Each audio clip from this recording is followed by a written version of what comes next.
Hey everyone, welcome to the Dance Diaries. I'm Carol. And I'm Kim. Welcome, everyone. We are so happy to have Joe Tafuri in the room today with us on the Dance Diaries. I have to tell you, Joe has been going back years, and between the three of us, this is the ecosystem of where we go for pro-am dancing. There it is. But I have to say, Joe has been, has over 10 years experience as a pro-am dancer. And I just wanted to read off some of his most memorable achievements. Joe certainly has rated second place in the Silver International Standard Championships with Fred Astaire Dance Studios, and also sixth place showing in the Open American Smooth Championship rounds, which began with a 13-couple semifinal. Darn, Joe. So that's amazing. Wow. And on the floor. I loved it. You know, it was like a family, right? Mm-hmm. And I remember dancing out in Chicago at one of the national competitions. Mm-hmm. And a studio, Fred Astaire studio from San Diego was cheering me on. And I'm like, I don't know these people from a hole in the wall. Well, I don't know if you know, but Joe, you were one of the first people I met at the studio, my studio, because Joe danced at my studio for a long time. And you were the biggest cheerleader. I mean, you were you're one of the people that inspired me to keep dancing. Do you know that? That I did not know that. That was that's our very sweet of you Emlyn, to say that. Emlyn Theater, the first Emlyn Theater production. Correct, because you came in on that. That was the first time we met. Yep. What was it about that, Kim, that you felt like his spirit? And because this is a big deal, like when we all support each other. What is it about that you remember? I was just a couple of weeks in, and 2 weeks in, of course. And Katerina said to me, you need to be dancing, and we have a showcase coming up. Remember? Right. And I said, okay, what do I have to do? And she said, you have to add 30 seconds to this dance and learn 3 more group dances in 10 days. Yeah.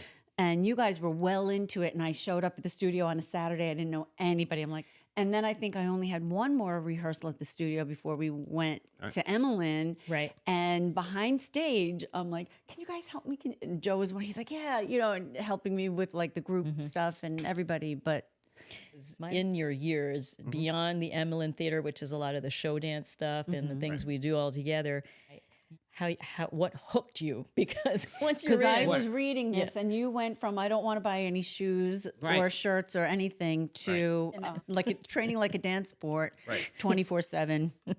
Yeah, it was a lot. It was the way it started was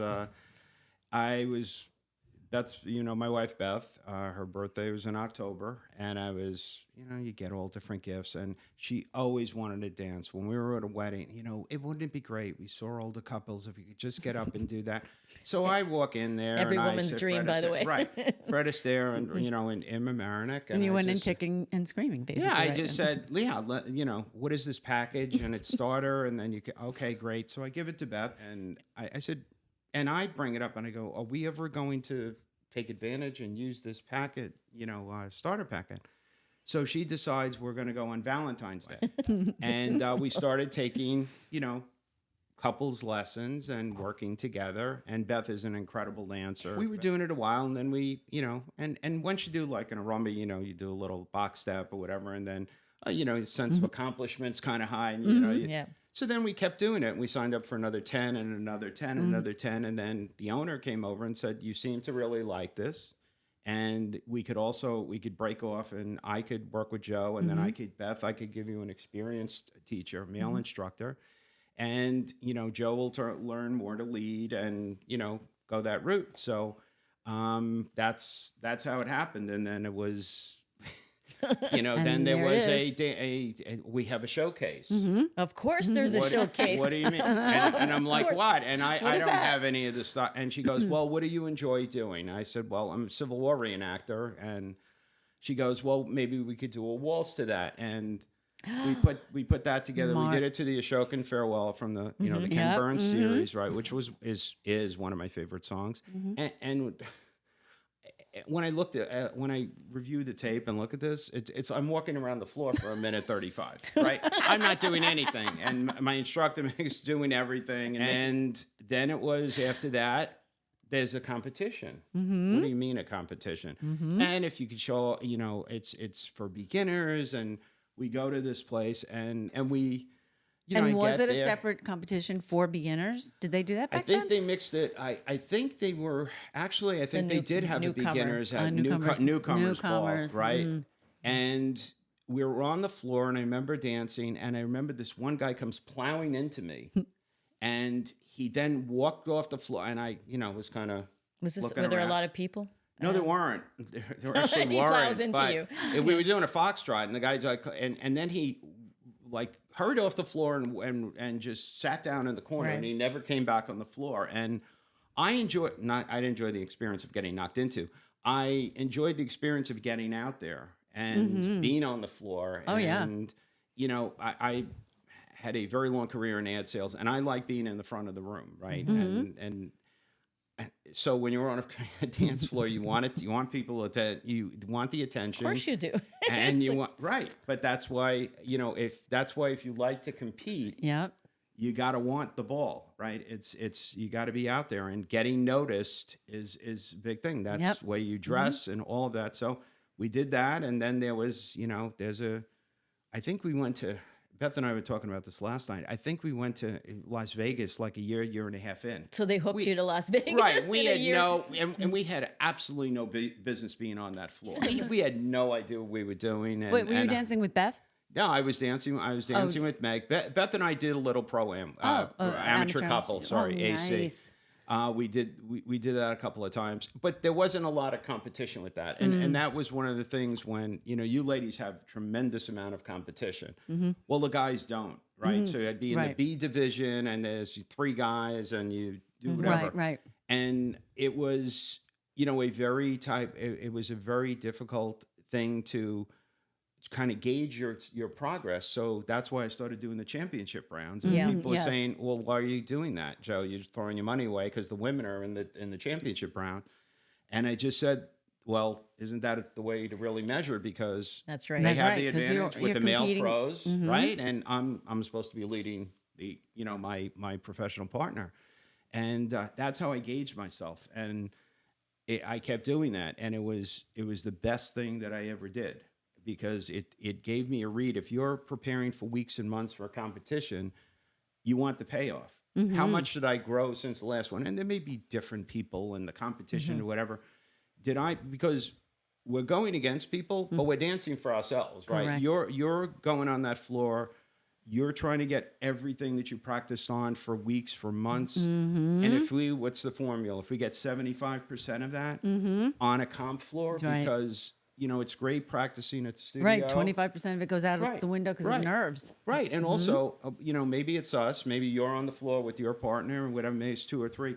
Suddenly you're on a comp floor with 13 couples, 20 couples. It's and huge. and the floor craft of it was, I'm like, deer in the headlights. Like, wait a minute. But did you get prepared for that? Did your instructor say, hey, be prepared that you might have a floor full of people? Because you and I had a conversation around that, how difficult that is for the floor clap, and especially for a pro-am male dancer, right? Or I should say, I guess the leader, right? Right. That would be, yeah. It was, and, we got a heads up on it, but unless you're actually out there. Right. And it's okay to stop.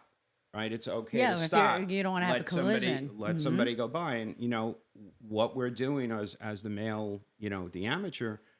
Well, you're leading, and you don't want to lead your partner into trouble, right? You can get in there, and Katarina and I especially, because we're a shorter couple, we got into a lot of, I got elbowed in the head a bunch of times or whatever, but people are flying around, and it was always really. It took a lot to do that, but once you got it, and you kept, and the only way you could replicate that is on a comp floor. Right. You can't do that at the studio, and that was a big challenge. I Yeah. think the biggest challenge for male amateur dancers was to be able to do that.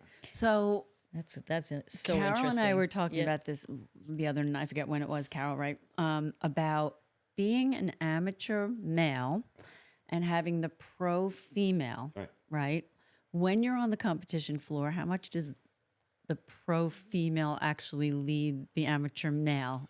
Well, When she shouldn't be, well, the lady teachers are going to listen. And when the lady teachers are on that floor, they're competing too against the other lady teachers, and they want to look good. And there's, they're going to help with back leading and helping you with your steps and whatever. It's, Back leading. Okay. Yeah. Right, and helping you along the way. And I would always say to, and probably when we were doing showcases, people would be nervous in the back of the studio, and just trust in your teacher, because they'll get you back in it.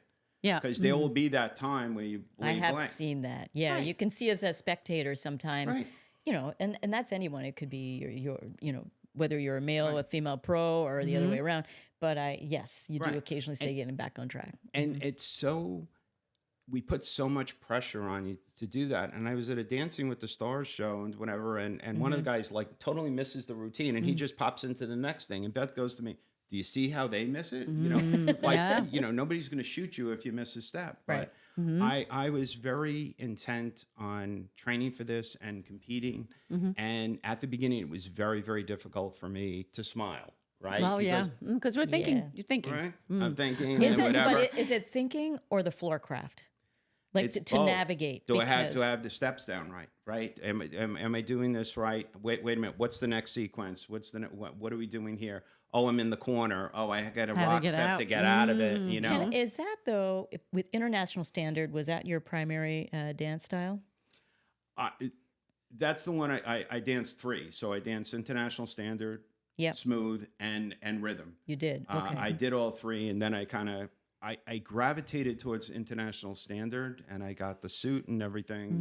You looked great. I remember that. Right. So slick. So we went from not buying anything, right, to $2,000 suits, and they're made in England, and they're coming over, and but I will tell you, Imported, handcrafted, custom. Right. Dying. Right. It's only money. Right. It's only money. Exactly. We can make more. We can make more. It's all good. So as you go up, you realize and speak and learning from your instructors and the pros that you're judged from the moment you get on that floor. I could go out and dance in the men's B division, in bronze.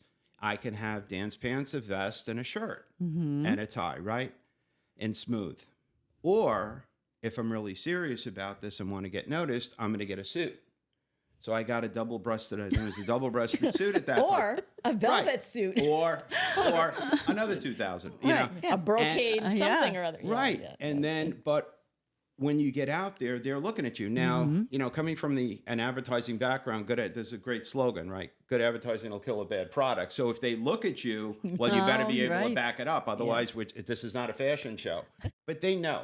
Yeah. And that's it. And sometimes we think we know better or whatever. And I just gave it over and said, whatever you're telling me to do within reason, right? I will do. And it was, I had those, and I wasn't a big American rhythm guy, and I was not one of those male amateurs with the shirt open and this and that. Listen, if you look like Vard, right, and 25, they're 25, 27 years old, get it. Nobody needs to see my chest hairs, okay? It's not something we need to see on a comp floor. God. So I was a little bit more conservative about that, but I like matching my partner, and we looked. And I know it was pro-am, and of course the teachers, hey, they have other students, right? Which, it's hard to accept sometimes, but anyway. Yeah, it's all about me, right? Yeah, right. And they would be, switching ladies, the male pros, back and forth. But I wanted to look like we were a couple going on that floor, right? So I would always try to match. I would always ask Megra Cat, what are you wearing at the comp or whatever? How do these ties match up or get something? He'd have like the pocket the square. pocket square, the whole thing. I love it. I love it. Right. You're a Metro man. Metro man. No, the best. But I really enjoyed doing that. And the thing is, I always felt like you're ready to go, right? When you're like that and you're going out on that floor. It's confidence, man. Right. Yeah. Isn't it? So that You all own comes it. to preparedness, owning it. And we have learned so much in doing these podcasts about what we just said, image and the whole idea of good grooming. I mean, this came up. Right. So I don't know for a male dancer, but if the grooming is just like you said, you don't want to see my chest here. Cover it up. Cover it up. But Well, we just, I never did the bronzing thing. That was oh, you didn't not- do spray tan? No, I did not do spray tan. I was natural. Come on. That was it. Never. That just tells me you weren't all in. That's why I wasn't all in. That's why you bought a $2,000 suit for international standard, because you don't see anything but your head. Because That's everything's it. covered. Everything's covered up.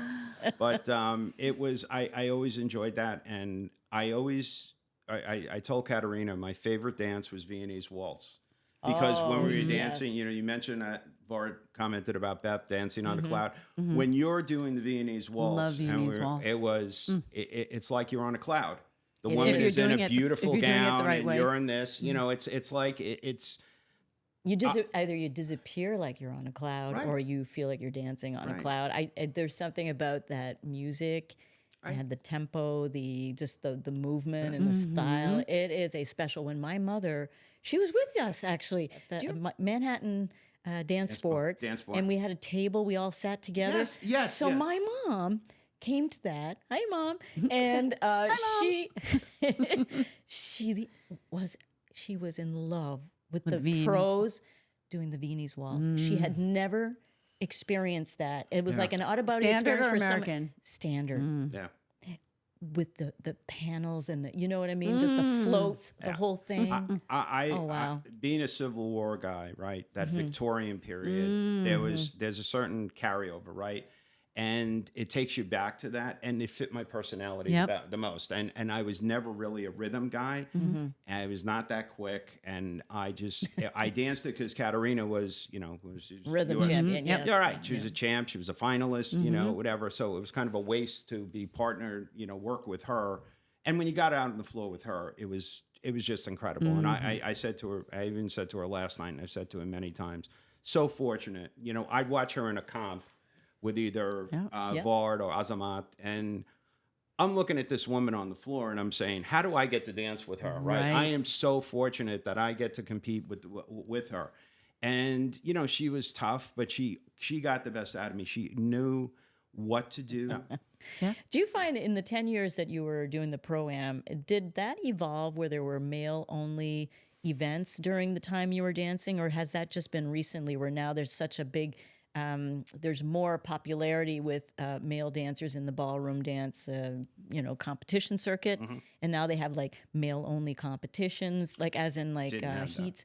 You didn't have that, right? No, we were definitely in the minority, and when you went to a comp, whether it was a regional or we're in New Jersey or something, one of those, it was, there's 7 or 8 guys in that bronze division, and maybe you're going up against 2 or 3 on a regular basis or whatever, but no, not that much. I mean, we were certainly in the minority. Yeah. I have a question, Joe, because we have a lot of male listeners and viewers actually on our podcast. we do. Thank you so much.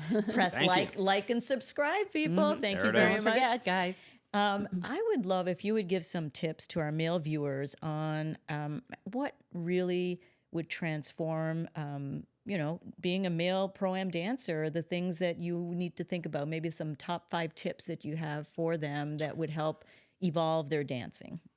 I think that the lessons are a big deal, and using the lessons for the right thing, that you're doing what you're supposed to do, right? Because we can all practice on our own, and if you're not practicing correctly, well, that's kind of taking us in the wrong direction. I think coaching is a big deal. I really do. I took a coaching, and I'm starting a foxtrot, and it was one of the adjudicators from Fred Astaire, and I took the first step, and he goes, 3rd place, and I go, wow. What? And he said, you corrupted. Oh, here's what you did, and this is one step.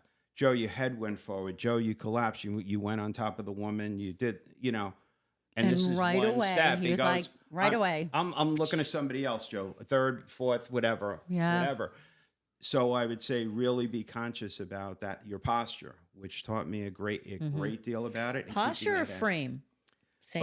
Both. Well, the posture is just keeping that long thing. The frame is that keeping it up. And when you have a woman in hold, it's very just kind of a segue, but when you're dancing amateur and you're like in a social setting, right? And we used to go to the Greek church in Bridgeport, right? And when you put a woman in hold, you ask to dance on any of the smooth or whatever, they know immediately. You can feel the tension in the woman's back because, like, what is this guy going to do? Is he going to? Because you're going backwards in heels, and is this guy going to take care of me?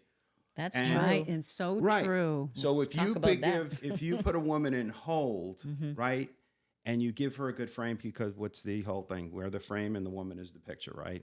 And so that's very, very true. I love that. Right. That's an old adage. That's but the it's name of it's the like, show, Frame in the Picture. Frame in the Frame picture. in the There it is. picture. But I thought that those type of things, that's what they're looking at. So if you're competing, those are the little things.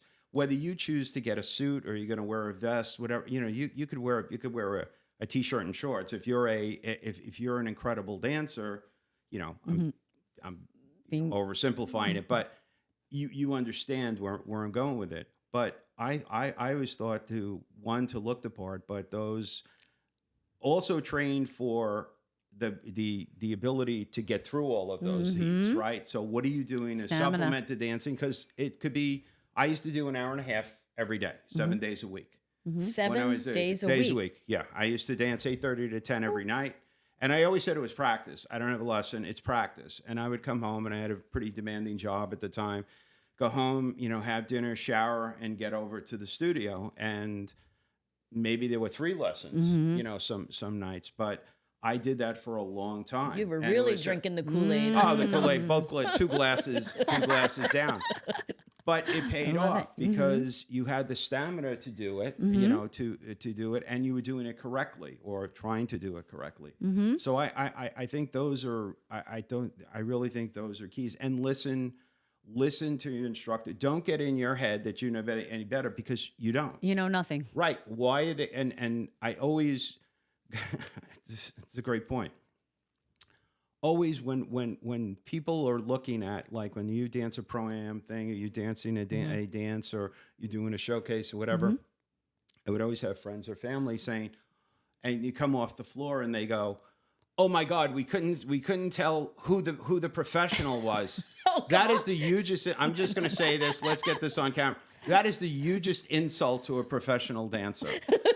And as you do this, and I'm sure you both agree, the more you do this and you get up silver and gold, the more you realize how little you actually know about ballroom dancing. Oh my gosh, yes. And that is so true. And there's that when you're learning and you're new, there's that euphoria, and I have all, I did this step and I got this thing. But if you really, really compete and you really are into it, you understand there's so much to learn. That's right. And how little we actually know. And another thing is when criticism, right? Can't take it personal.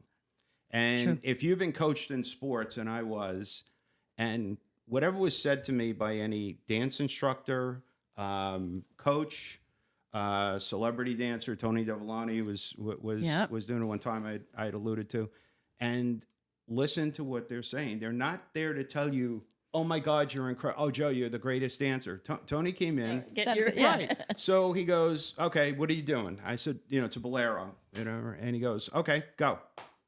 So I start, I go through it. He goes, "Stop." He goes, "I gave you 12 steps." He goes, "Yeah, I get it. You're advanced. So I gave you 12. I usually cut people off at 6. Can I be honest with you?" I said, "Yeah, sure. Absolutely. You're boring." Oh my God. That Tony sounds so Dovolani. much like Tony. Yes. And I wasn't phased. I said, "You know Okay. what? You're right, because that's why you're here.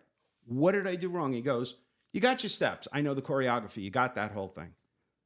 What's a bolero, Joe?" And I see it's Dance of Love. He goes, "You're dancing with a beautiful woman, the dance of love, and you didn't look at her once." Oh. So Good point. now I'm going to show you and that connectivity, right? Ooh. What are we putting? What are we simulating on the floor? What is the illusion we're putting out there, right? Whatever the dance may be, for that minute and a half, minute 45, whatever it is, are you in that moment, right? And you're doing it when you're new. It's so difficult to do that because you're remembering the steps and trying to get around. But I was advanced at that time, or fairly advanced. But other people said to me, I was insulted. He said I wasn't, very good, or my balance was off, and I've just paid how much money to have him come in, and I'm Oh like, my gosh.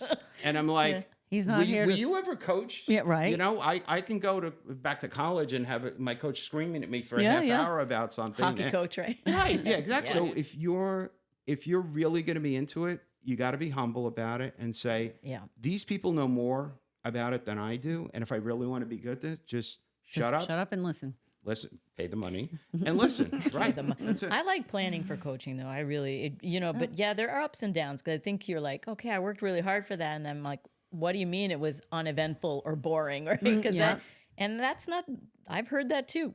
And you have to really take a moment to do some like self-reflection on the hell did I put out there? But that's You what I know? love about these high-level coaches, right? They're there to teach us. They're not there to stroke us. One of the things I love about, you mentioned Jennifer McCalla. Oh, Jennifer I is adore just her. I adore her. straightforward, and that sucks.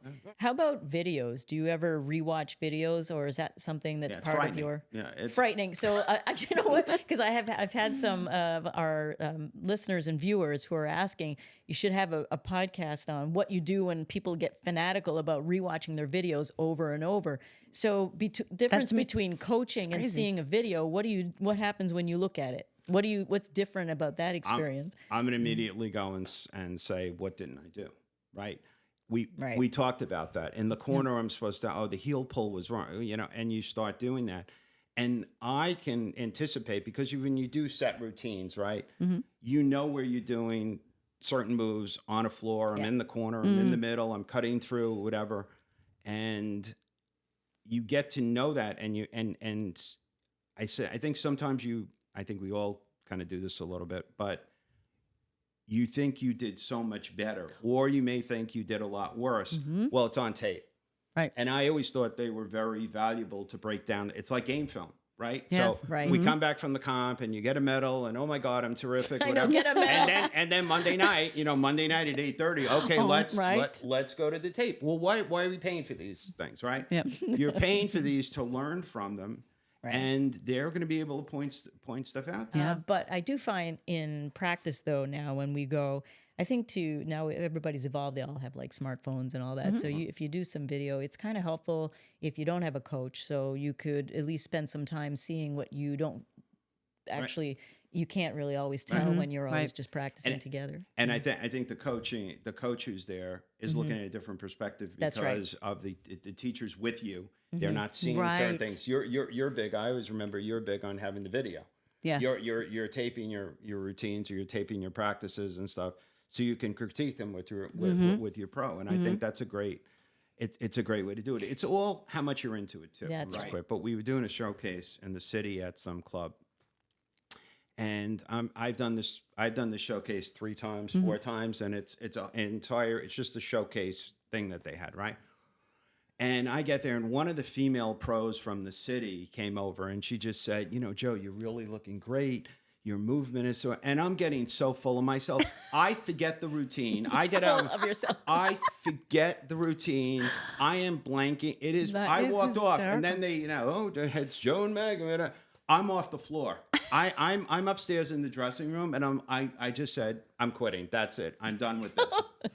There's those moments that hit you like. One of the first showcases I did was we're at a regional, and Tony was, and the 3 judges there, and Tony. I'm out there to start the routine by myself. Wait a second, did he also choreograph your routine? No, he did not. Oh, no, see he did that? not.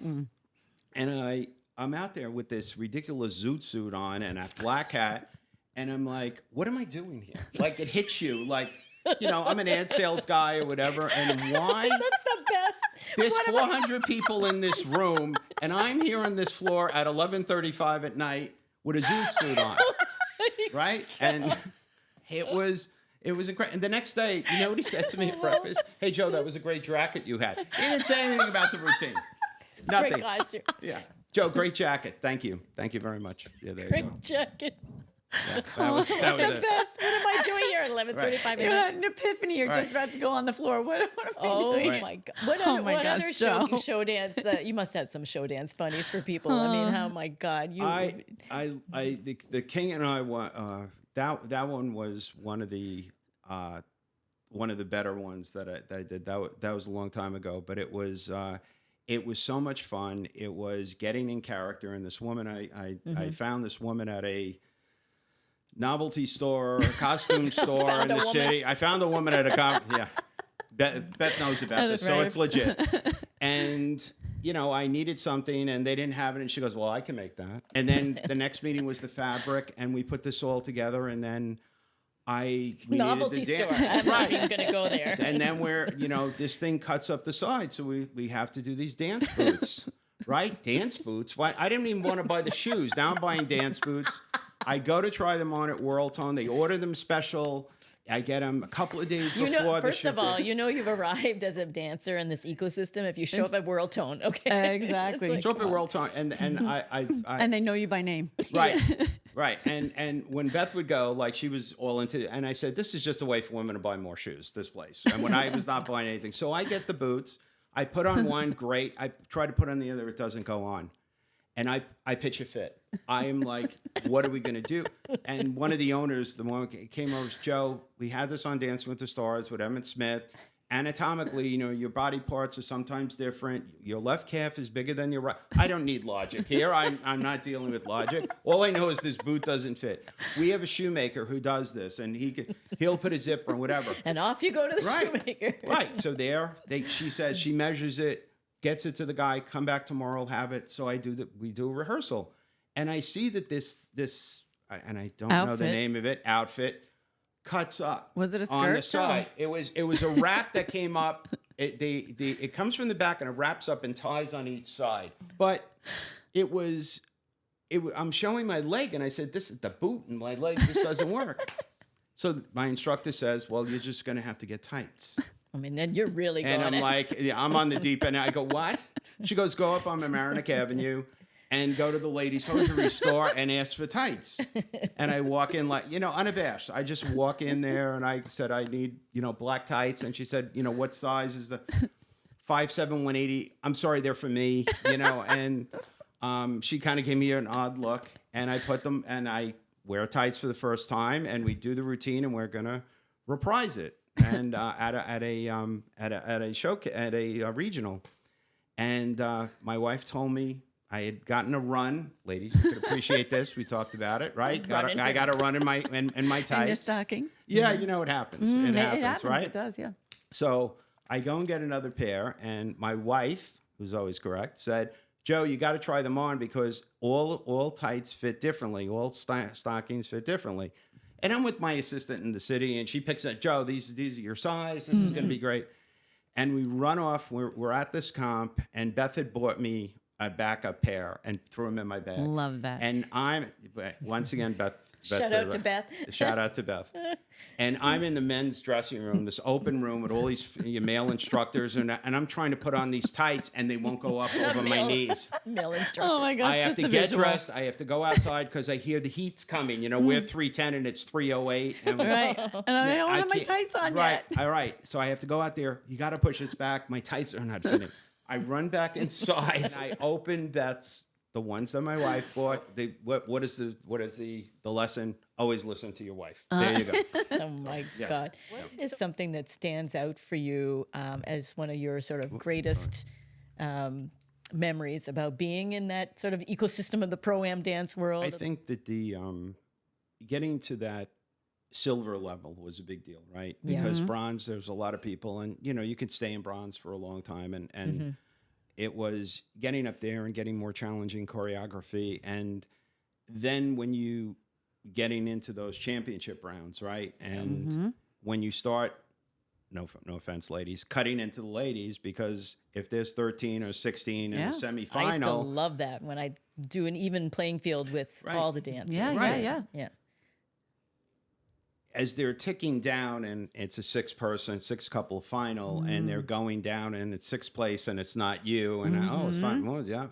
And when I got down and I got that second place in international standard, Crazy. That's something I always look at. I can look at the photo and I have great memories with that. That was my most, and I had like 2 championships, whatever, and smooth or whatever, against 1 or 2 other guys. People, because it's the hard work paid off, and it did. and that progress you were able to. Yeah.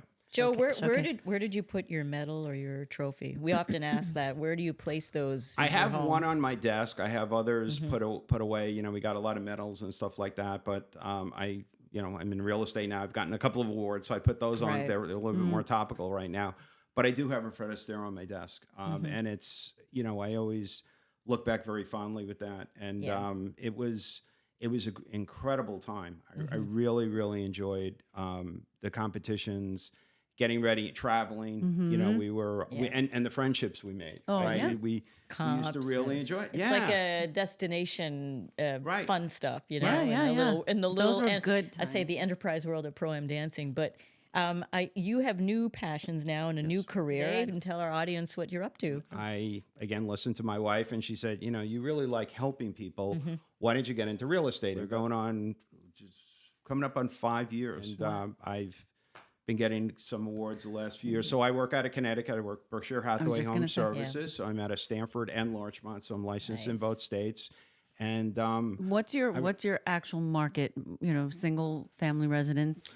well, we always like that. You know, the single families are going to be big, but I do condos and I do rentals and got it very active with the Stanford Board of Realtors. I was actually Realtor of the Year last year. Nice, They congratulations. voted me. Thank you, thank you. So I am very proud of that, and I found a new passion, and I really enjoy it. I get up every day, very excited to do what I do. Well, it is nothing but a pleasure when we see you at different dance events, professional events, or just social events. And we are so happy that you joined us on our podcast today Thank you, for the Joe. Dance I was Diaries. honored that Thank you guys so wanted me to much. come on. So thank you both for having me. I really had a lot of fun. Hope, with hearing these stories and from the perspective of a male Pro-Am dancer, we'd love if you subscribe and like to our Dance Diaries podcast. And we want to thank you, Joe, for being with us today. So Thank you, Joe. thank you, Thank you, Love you ladies. so I really much. appreciate it. Thank you. All right, they're good. All right.